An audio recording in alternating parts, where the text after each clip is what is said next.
Hello दोस्तों, मैं अनामिका सिंह स्वागत करती हूँ आप सबका आपके यूट्यूब चैनल नॉलेज कॉर्नर में। फ्रेंड्स, आज हम लोग फिजिक्स के कुछ इंपॉर्टेंट क्वेश्चन डिस्कस करेंगे जो बिहार के अभी तक किसी न किसी एग्ज़ाम में पूछे गए हैं और ये आने वाले सभी एग्ज़ाम के लिए इम्पॉर्टेंट भी हैं। ठीक है, तो आप हमारे साथ लास्ट तक बने रहिए।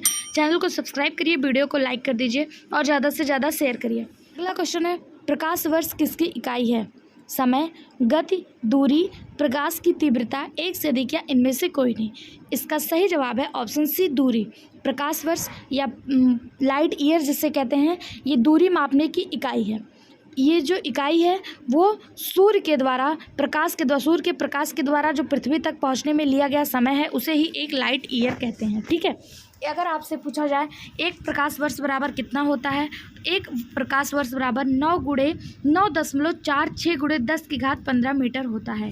एक प्रकाश वर्ष बराबर 9.46 × 10⁻15 मीटर होता है। प्रकाश द्वारा एक वर्ष में तय की गई दूरी को ही एक प्रकाश वर्ष कहा जाता है। अगला क्वेश्चन है, प्रकाश वर्ष इकाई है। फिर वही क्वेश्चन, सेम क्वेश्चन रिपीट हुआ 66 बीपीएससी 2020 में, और वही क्वेश्चन 66 बीपीएससी री एग्ज़ाम में भी रिपीट हुआ। री एग्ज़ाम के क्वेश्चन हमेशा रिपीटेड देखने को मिलते हैं, तो आपके लिए ये जो सेशन है वो बहुत ज़्यादा इंपॉर्टेंट है, इसलिए तुरंत चैनल को सब्सक्राइब कर लीजिए। प्रकाश वर्ष किसकी इकाई है? तो अभी हम लोगों ने देखा प्रकाश वर्ष दूरी की इकाई है। ऑप्शन ए इसका सही जवाब हो जाएगा। अगला क्वेश्चन है, प्रकाश वर्ष का संबंध है। देखिए सेम क्वेश्चन, बस ऑप्शन को थोड़ा सा घुमा दिया।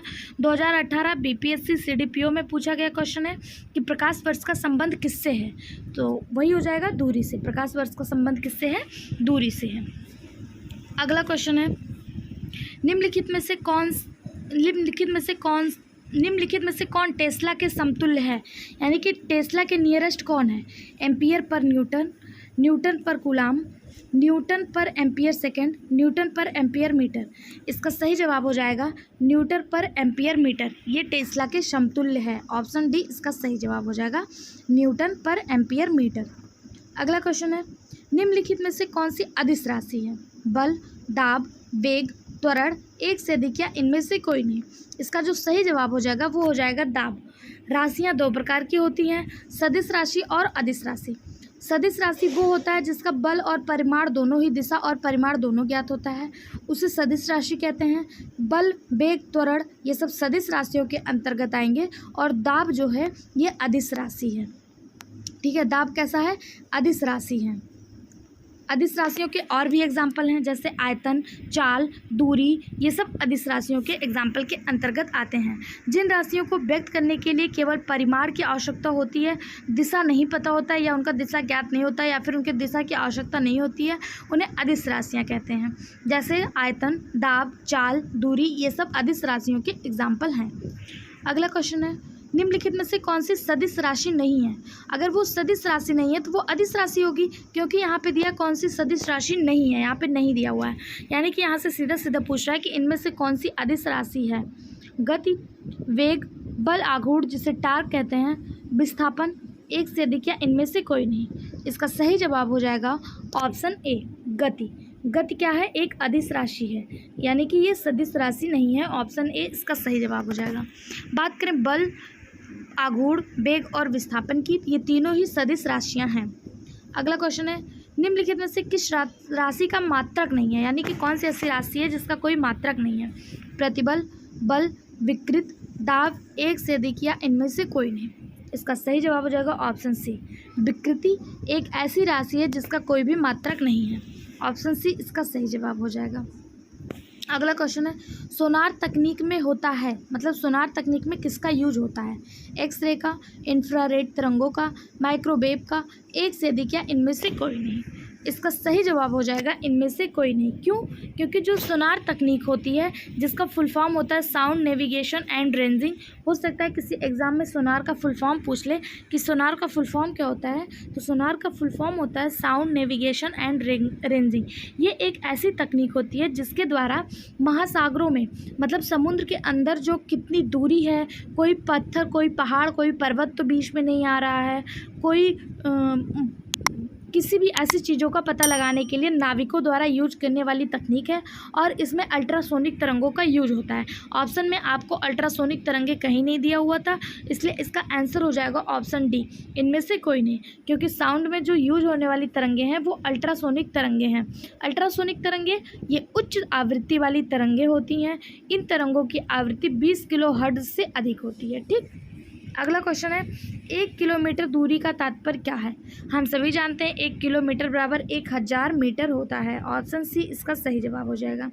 1000 मीटर में 1 किलोमीटर होता है। ठीक है, अगर आपसे पूछ लिया जाए 100 मीटर बराबर क्या होता है, तो 100 मीटर बराबर 1 हेक्टोमीटर होता है। 1000 सेंटीमीटर बराबर 1 डेकामीटर होता है और 100 सेंटीमीटर बराबर 1 मीटर होता है। ठीक, अगला क्वेश्चन है 1 पिकोग्राम किसके बराबर होता है। 10 की घात -6 ग्राम के, 10 की घात -9 ग्राम के, 10 की घात -12 ग्राम के, 10 की घात -15 ग्राम के। यहाँ पे पिकोग्राम पूछा है तो इसका जो सही जवाब हो जाएगा वो हो जाएगा ऑप्शन सी, 10 की घात -12 ग्राम। वहीं पे अगर आपसे पूछा जाए 10 की घात -15 ग्राम किसके बराबर है, तो ये 1 फर्मी मीटर के बराबर है और 10 की घात -9 ये 1 नैनोमीटर के बराबर है। किसके मीटर? नैनोमीटर के बराबर है 10 की घात -9। पिकोमीटर 10 की घात -12 ग्राम के बराबर होता है। अगला क्वेश्चन है निम्नलिखित में से कौन सा सही सुमेलित नहीं है। वोल्ट मीटर विभवांतर, मतलब वोल्ट मीटर का विभवांतर होता है। एम्पियर विद्युत धारा को एम्पियर में मापते हैं। विद्युत वाहक बल को पोटेंशियोमीटर में। विद्युत प्रतिरोध को गैल्वेनोमीटर से। एक से अधिक या इनमें से कोई नहीं। पूछा है कौन सा सही सुमेलित नहीं है, तो इसका सही जवाब हो जाएगा ऑप्शन डी, गैल्वेनोमीटर विद्युत प्रतिरोध। क्यों? क्योंकि गैल्वेनोमीटर जो है ये एक छोटी विद्युत धारा को डिटेक्ट करने वाली इकाई है।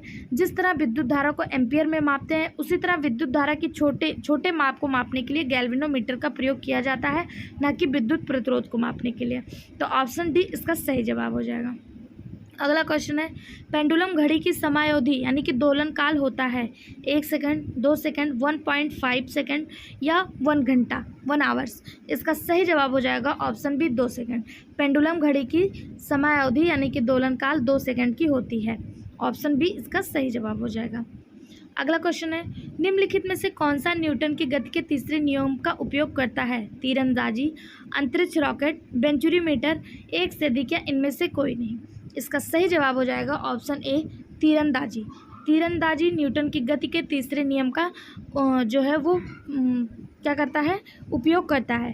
अब न्यूटन की गति का तीसरा नियम क्या है, तो तीसरा नियम जो है वो क्रिया प्रतिक्रिया का नियम है। यानी कि अगर आप किसी चीज़ पर बल लगाएंगे तो वो सेम फोर्स आप पे विपरीत दिशा में लगाएगा। जब आपने किसी आर्चरी को, किसी तीरंदाज को धनुष से तीर छोड़ते हुए देखा होगा तो आपने देखा होगा कि जितना तीर छोड़ने के लिए धनुष को पीछे खींचा जाता है। क्यों? क्योंकि ये क्रिया प्रतिक्रिया के बल पे कार्य कर रहा होता है। ठीक है, अगला क्वेश्चन है गति को सर्वप्रथम किसने परिभाषित किया। गैलीलियो, न्यूटन, केपलर, टॉल्मी, एक से अधिक या इनमें से कोई नहीं। इसका सही जवाब हो जाएगा ऑप्शन ए, गैलीलियो ने गति को सर्वप्रथम परिभाषित किया था। किसने किया था? गैलीलियो ने किया था। ठीक, ऑप्शन ए इसका सही जवाब हो जाएगा। अगला क्वेश्चन है बल गुणनफल है द्रव्यमान और वेग का, द्रव्यमान और त्वरण का, भार और वेग का, भार और त्वरण का। इसका जो सही जवाब हो जाएगा वो हो जाएगा ऑप्शन बी, बल गुणनफल है द्रव्यमान और त्वरण का। ऑप्शन बी इसका सही जवाब हो जाएगा। ठीक है, अब आपसे अगर पूछा जाए कि बल क्या होता है, तो संवेग में परिवर्तन की दर को बल कहा जाता है। बल किसे कहा जाता है? संवेग में परिवर्तन की दर को बल कहते हैं और ये द्रव्यमान और त्वरण का गुणनफल होता है। ऑप्शन बी इसका सही जवाब हो जाएगा। अगर आपने अभी तक वीडियो को चैनल को सब्सक्राइब नहीं किया तो फटाफट से सब्सक्राइब कर लीजिए और वीडियो को लाइक भी कर दीजिए। ठीक, अगला क्वेश्चन है पदार्थ के संवेग और वेग के अनुपात में कौन सी भौतिक राशि प्राप्त की जाती है। वेग, त्वरण, द्रव्यमान, बल। इसका जो सही जवाब है वो हो जाएगा ऑप्शन सी, पदार्थ के संवेग और वेग के अनुपात में द्रव्यमान प्राप्त किया जाता है। ठीक, ऑप्शन सी इसका सही जवाब हो जाएगा। अगला क्वेश्चन है किसी वस्तु को स्थिर वेग पर बनाए रखने के लिए आवश्यक बल है। शुद्ध बल, घर्षण बल, गुरुत्वाकर्षण बल, एक से अधिक या इनमें से कोई नहीं। इसका सही जवाब हो जाएगा ऑप्शन ए, शुद्ध बल, प्योर फोर्स जो होता है ये किसी वस्तु को स्थिर वेग पर बनाए रखने के लिए आवश्यक होता है, शुद्ध बल। ठीक है, अगला क्वेश्चन है बॉल बियरिंग का उपयोग स्थैतिक घर्षण को निम्नलिखित में से किसमें परिवर्तन करने के लिए किया जाता है?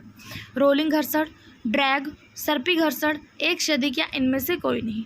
इसका सही जवाब हो जाएगा ऑप्शन ए, यानी कि रोलिंग घर्षण। बॉल बेयरिंग का प्रयोग रोलिंग घर्षण में किया जाता है। ठीक है, अगला क्वेश्चन है, एक बस सीधे रास्ते पर चल रही है और अचानक दाईं ओर तेज मोड़ लेती है। बस में बैठे यात्री क्या होंगे? दाईं ओर झुकेंगे, आगे की ओर गिरेंगे, बाईं ओर झुकेंगे, एक से अधिक या इनमें से कोई नहीं।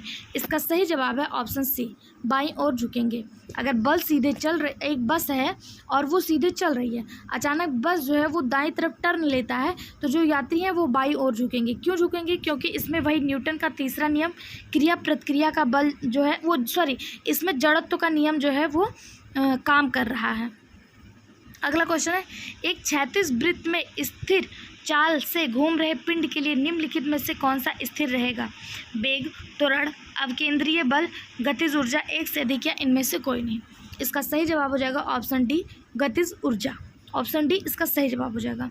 जब कोई पिंड क्षैतिज वृत्त में स्थिर या गति चाल से घूम रहा हो तो उस पिंड की गतिज ऊर्जा स्थित रहेगी। ठीक, ऑप्शन डी इसका सही जवाब हो जाएगा। इस तरह के और भी वीडियो हिस्ट्री, केमिस्ट्री, पॉलिटी, इन सब के भी अगर आप देखना चाहते हैं तो हमारे इसी चैनल के प्लेलिस्ट में आपको मिल जाएगा। साथ ही साथ इसका PDF पाने के लिए टेलीग्राम चैनल को भी ज्वाइन कर लीजिए। चैनल को सब्सक्राइब करना बिल्कुल मत भूलिए।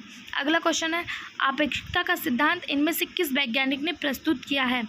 Albert Einstein, Isaac Newton, Stephen Hawkins या मैडम मैरी क्यूरी, एक से अधिक या इनमें से कोई नहीं। आपेक्षिकता का सिद्धांत अल्बर्ट आइंस्टीन द्वारा प्रयुक्त किया गया है, प्रस्तुत किया गया है। ऑप्शन ए इसका सही जवाब हो जाएगा। आपेक्षिकता का सिद्धांत किसने प्रस्तुत किया? अल्बर्ट आइंस्टीन ने प्रस्तुत किया है। ठीक है, अगला क्वेश्चन है, यदि बल को न्यूटन में और दूरी को मीटर में प्रदर्शित किया जाए तो किए हुए कार्य को प्रदर्शित किया जाएगा। यदि बल को न्यूटन में और दूरी को मीटर में प्रयोग किया जाए तो किए गए कार्य को कैसे लिखेंगे? जूल में, किलोग्राम, वाट में। तो इसका जो सही जवाब हो जाएगा वो हो जाएगा आपका कि किसी वस्तु पर बल लगाकर उस वस्तु को बल की दिशा में विपरीत करने की प्रक्रिया को वर्क कहते हैं। ठीक है, तो इसका जो हो जाएगा कार्य का मात्रक क्या हो जाएगा? जूल हो जाएगा। ऑप्शन ए इसका सही जवाब हो जाएगा। अगला क्वेश्चन है, कार्य की एसआई इकाई है? वाट, न्यूटन, जूल, एक से अधिक या इनमें से कोई नहीं। इसका सही जवाब हो जाएगा ऑप्शन सी, जूल। कार्य की एसआई इकाई क्या है? जूल है। ऑप्शन सी इसका सही जवाब हो जाएगा। अगला क्वेश्चन है, यदि कार्य का द्रव्यमान 1500 किलोग्राम है तो कार्य का वेग 30 किलोमीटर घंटा से 60 किलोमीटर घंटा तक बढ़ाने के लिए क्या कार्य करना होगा? तो इसका सही जवाब हो जाएगा कि 1,56,250 जूल कार्य करना होगा। ऑप्शन बी इसका सही जवाब हो जाएगा। अगला क्वेश्चन है, यदि धरती को घूमने की गति घूर्णन यानी बढ़ा दिया जाए तो भूमध्य रेखा पर पिंड का वजन क्या होगा? बढ़ जाएगा, घट जाएगा, कोई परिवर्तन नहीं होगा, 2 गुना हो जाएगा, इनमें से कोई नहीं, एक से अधिक। इसका सही जवाब हो जाएगा ऑप्शन बी। यदि धरती के घूमने की गति को बढ़ा दिया जाए तो भूमध्य रेखा पर पिंड का वजन घट जाएगा।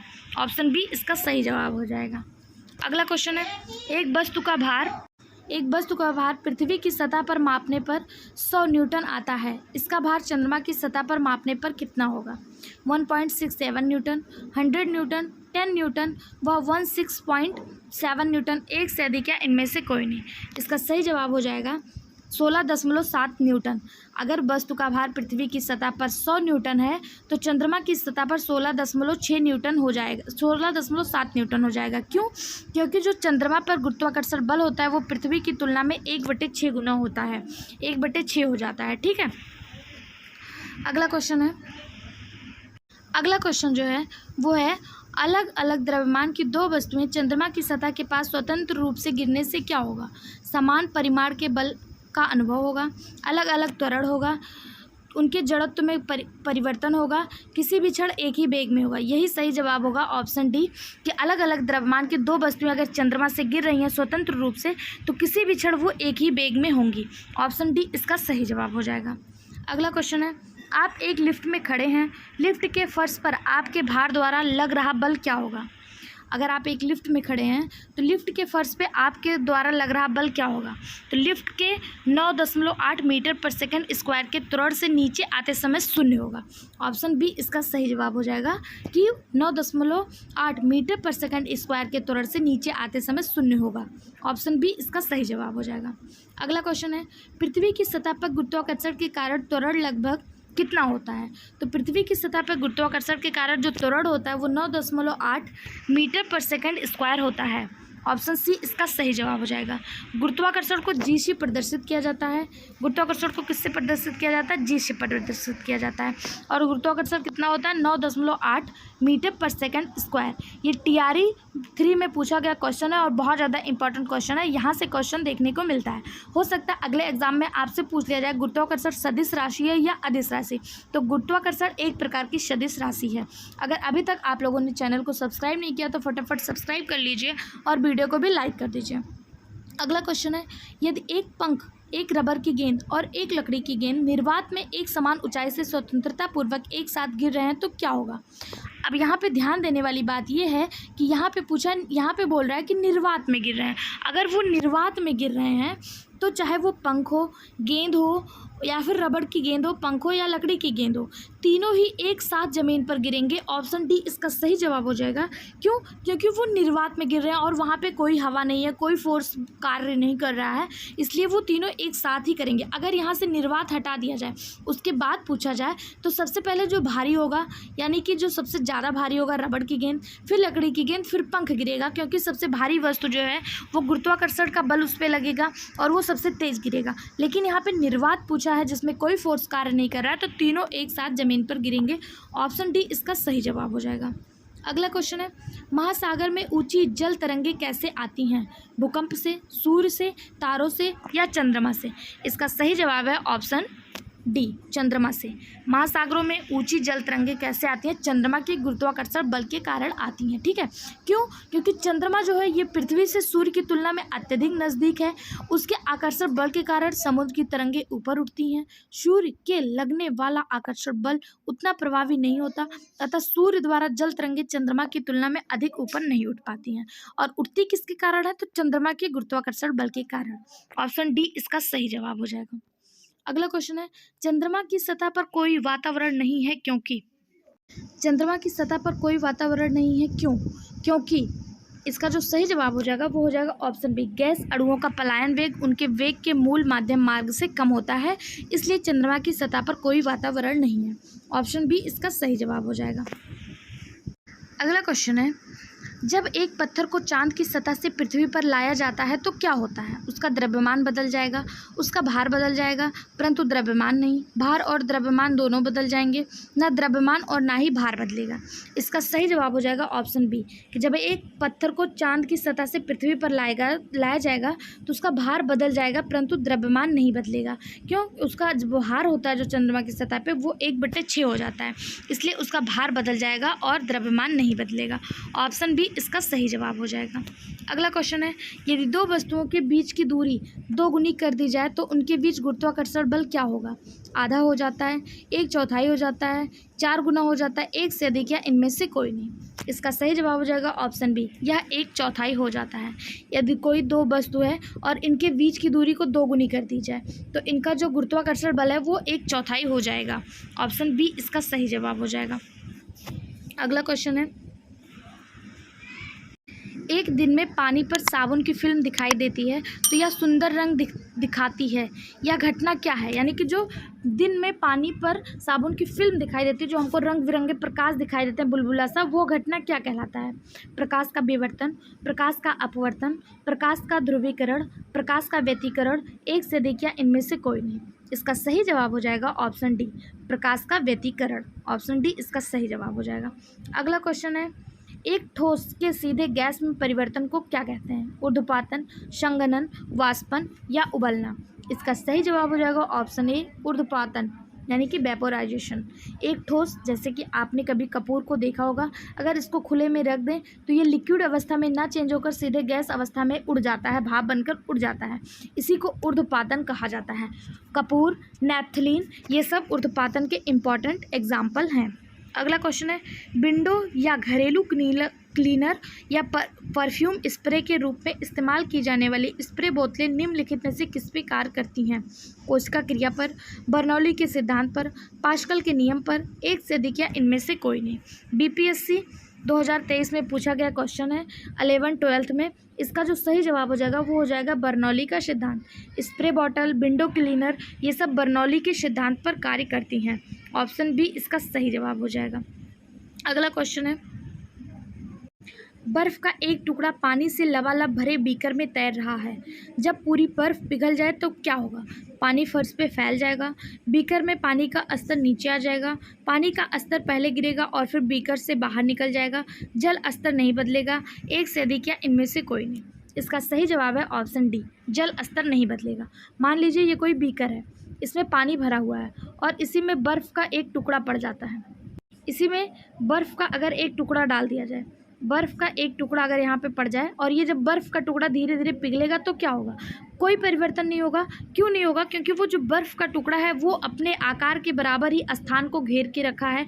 जब वो पिघलेगा तो उसी रूप में व्यवस्थित हो जाएगा, ठीक है, आयतन को पूरा कर लेगा, इसलिए कोई प्रभाव नहीं पड़ेगा, जल स्तर नहीं बदलेगा। ऑप्शन डी इसका सही जवाब हो जाएगा। अगला क्वेश्चन है, वर्षा की बूंद का गोलाकार आकृति का क्या कारण है? द्रव का घनत्व, पृष्ठ तनाव, वायुमंडलीय दाब, गुरुत्व। इसका जो सही जवाब हो जाएगा वो हो जाएगा पृष्ठ तनाव। यह बहुत ज़्यादा पूछा जाने वाला क्वेश्चन है, बहुत सारे एग्जाम में ये क्वेश्चन देखने को मिला, इसलिए इसको इंपॉर्टेंट मार्क करिएगा कि वर्षा की बूंद जो ऊपर से गिरती है और नीचे आके गोलाकार हो जाती है, क्यों? पृष्ठ तनाव के कारण। ऑप्शन बी इसका सही जवाब हो जाएगा, पृष्ठ तनाव के कारण। अगला क्वेश्चन है, सबसे ज़्यादा श्यानता होती है जल की, वायु की, खून की, शहद की, एक से अधिक इनमें से कोई नहीं। इसका सही जवाब हो जाएगा ऑप्शन डी, शहद की। सबसे ज़्यादा श्यानता किसकी होती है? शहद की होती है, ठीक है। श्यानता क्या होती है? जब द्रव जो होता है वो अत्यधिक गाढ़ा होता है, उसी को श्यानता कहा जाता है। शहद, ग्लिसरीन की श्यानता पानी की तुलना में अधिक होती है।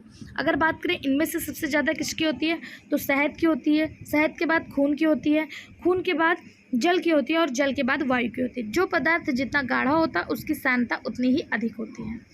अगला क्वेश्चन है, प्रेशर कुकर में खाना जल्दी पक जाता है क्योंकि उच्च दाब के कारण पानी निम्न ताप पर उबलने लगता है, उच्च दाब के कारण पानी उच्च ताप पर उबलने लगता है, कम दाब के कारण पानी कम ताप पर उबलने लगता है, निम्न दाब के कारण पानी उच्च ताप पर उबलने लगता है। इसका जो सही जवाब हो जाएगा वो हो जाएगा ऑप्शन बी, उच्च दाब के कारण पानी जो है वो उच्च ताप पर उबलने लगता है, इसलिए प्रेशर कुकर में खाना जल्दी पक जाता है। ऑप्शन बी इसका सही जवाब हो जाएगा। अगला क्वेश्चन है, बैरोमीटर की ऊंचाई में अचानक वृद्धि इंगित हो तो क्या होता है? तूफान या चक्रवात का आना, बारिश की संभावना, शुष्क मौसम, अत्यंत शुष्क मौसम, एक से अधिक इनमें से कोई नहीं। इसका सही जवाब हो जाएगा ऑप्शन डी, अत्यंत सूक्ष्म मौसम। अगर ये बैरोमीटर है, अगर इसमें अचानक से इसकी ऊंचाई में वृद्धि होता है तो अत्यंत शुष्क मौसम होने का आभास होता है। ऑप्शन डी इसका सही जवाब है। बैरोमीटर वायुमंडलीय दबाव को मापने का यंत्र है। यहाँ से भी क्वेश्चन देखने को मिल सकता है कि बैरोमीटर से क्या मापते हैं, तो वायुमंडलीय दबाव को मापते हैं बैरोमीटर से, ठीक है। इस बैरोमीटर की सहायता से ही हम मौसम का पूर्वानुमान लगा पाते हैं। बैरोमीटर की ऊंचाई में अचानक वृद्धि अत्यंत शुष्क मौसम की ओर संकेत करता है, जबकि अगर अचानक गिरावट हो जाए तो आंधी और तूफान की ओर संकेत करता है, ठीक है। अगर वृद्धि हुई तो शुष्क मौसम, अगर अचानक से गिर जाता है तो आंधी और तूफान का संकेत करता है। अगर यही बैरोमीटर में तापमान धीरे धीरे गिरता है तो वर्षा होने की संभावना होती है, ठीक। अगला क्वेश्चन है, दृश्य स्पेक्ट्रम के तरंगदैर्घ्य की सीमा है। दृश्य स्पेक्ट्रम के तरंगदैर्घ्य की सीमा क्या है?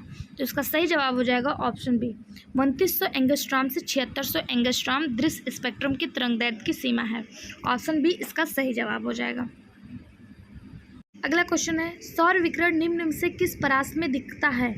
100 से 400 नैनोमीटर, 400 से 700 नैनोमीटर। इसका जो सही जवाब है वो हो जाएगा ऑप्शन बी, सौर विकिरण 400 से 700 नैनोमीटर में दिखता है। ऑप्शन बी इसका सही जवाब हो जाएगा। अगला क्वेश्चन है, 2 कैंडेला एक समदिक स्रोत जितना प्रकाश फ्लैक्स पैदा करता है, यह है 2 पाई ल्यूमेन, 4 पाई ल्यूमेन, 8 पाई ल्यूमेन, एक से अधिक इनमें से कोई नहीं। इसका सही जवाब हो जाएगा ऑप्शन सी, 8 पाई ल्यूमेन, ठीक है। ऑप्शन सी इसका सही जवाब हो जाएगा। अगला क्वेश्चन है, सही कथन चुनिए। इसमें से आपको सही कथन बताना है। लाल प्रकाश का तरंगदैर्घ्य बैंगनी प्रकाश से कम होता है। तरंगदैर्घ्य ज्ञात करने के लिए आपको एक फॉर्मूला याद होना चाहिए, विव ग्योर, BGYOR, बिवग्योर। यहाँ से तरंगदैर्घ्य ज्ञात होगा। इधर सबसे ज़्यादा तरंगदैर्घ्य होता है और इधर सबसे ज़्यादा आवृत्ति होती है। लाल प्रकाश का तरंगदैर्घ्य यानी कि रेड का तरंगदैर्घ्य बैगनी प्रकाश से कम होता है। बैगनी यानी कि वायलेट से कम होता है तो नहीं, आवृत्ति कम होती है लेकिन तरंगदैर्घ्य ज़्यादा होता है, तो ये गलत हो जाएगा। लाल प्रकाश का तरंगदैर्घ्य बैगनी प्रकाश से ज़्यादा होता है, यही सही होगा। बैगनी प्रकाश का तरंगदैर्घ्य हरे से ज़्यादा होता है। अब देखिए बैगनी यहाँ है, हरा यहाँ है, तो हरे का ज़्यादा होगा क्योंकि इधर से ज़्यादा होता है, इधर से कम होते होते होते होते इसका सबसे कम होता है, तो हरे का ज़्यादा होगा। और यहाँ पे पूछा हरे से ज़्यादा बैगनी का होता है, तो ये भी गलत हो जाएगा।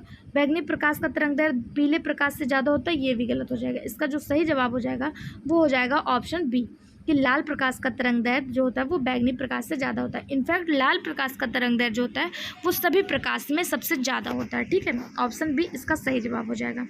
अगला क्वेश्चन है, प्रकाश की गति किसके बीच से जाते हुए न्यूनतम होगी? कांच, निर्वात, जल, वायु। इसका सही जवाब हो जाएगा ऑप्शन ए, कांच। प्रकाश जो है ये सबसे फास्ट गति निर्वात में करता है, एक नंबर पे होगा। दूसरे नंबर पे वायु में, तीसरे में जल में, और सबसे स्लो जो करता है वो कांच में करता है। ठोस में इसकी गति सबसे स्लो होती है। सबसे तेज़ निर्वात में होती है, फिर वायु में होती है, फिर जल में होती है, और ठोस में सबसे स्लो होती है। चाहे यहाँ पे कोई भी ठोस दिया हो, कांच दिया हो, इस्पात दिया हो, स्टील दिया हो, कुछ भी दिया हो, ठोस में इसकी गति जो होती है वो सबसे कम होती है प्रकाश की। ठीक, अगला क्वेश्चन है, प्रकाश का वर्ण विक्षेपण संभव है प्रिज्म द्वारा, उत्तल लेंस द्वारा, अवतल लेंस द्वारा, साधारण दर्पण द्वारा। इसका सही जवाब हो जाएगा ऑप्शन है प्रिज्म द्वारा। प्रकाश का वर्ण विक्षेपण प्रिज्म द्वारा होता है। वर्ण विक्षेपण क्या होता है? वर्ण विक्षेपण वो प्रक्रिया होती है जिसमें प्रकाश को 7 रंगों में बांटा जाता है। ऑप्शन ए इसका सही जवाब हो जाएगा। फ्रेंड्स, आज की वीडियो में बस इतना ही था। इस तरह के और वीडियो पाने के लिए चैनल को सब्सक्राइब कर दीजिए, वीडियो को लाइक करिए और जाते जाते बेल आइकन पर क्लिक कर लीजिएगा। साथ ही अपना महत्वपूर्ण कमेंट हमें कमेंट बॉक्स में ज़रूर बताइएगा, जिससे हमें मोटिवेशन मिलता है। वीडियो में लास्ट तक बने रहने के लिए धन्यवाद।